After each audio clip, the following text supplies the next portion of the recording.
તલંગણા, તાલુકો ઉપલેટા, જિલ્લો રાજકોટ. હું ખેડૂત એબાદુદા બેરા.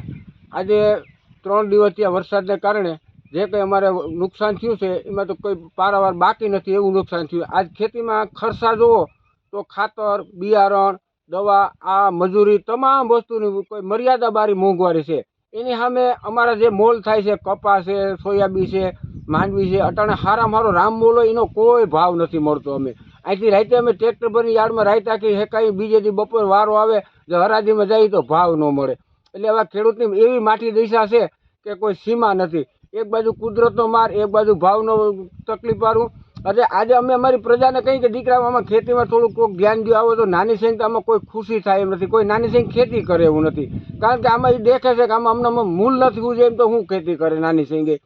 એટલે અમારે સરકારને એવું કહેવું કે આમાં જરાક સર્વે કરાવો અને આવીને જોવો, તાત્કાલિક સર્વે કરાવો. 2 દી તડકો નીકળે હુકાઈ ગયા પછી તમને દેખાય નહીં તો એવું થાય. એના કરતાં અત્યારે તાત્કાલિક સર્વે કરાવી અને ખેડૂતની વારે આવો તો વધારે બધા સારું થાય. એટલે કે ખેડૂત કાંઈ આપઘાત કરતો થાય અને માથે લેણાના બોજ થઈ જાય.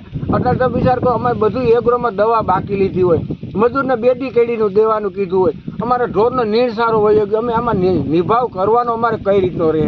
એટલે ધિરાણ ઉપાડ્યા છે. અમારે ધિરાણનું શું કરવું? ધિરાણમાં કંઈક માફી કરે, એવું કંઈક સહાય કરે, કંઈક વારે આવે. નકર ખેડૂત દિવસે દિવસે ખેતી છોડી અને હાવ નમાલો થઈ જાય. એના કરતાં કોઈક વારે આવો અને ટેકો લ્યો ખેડૂત.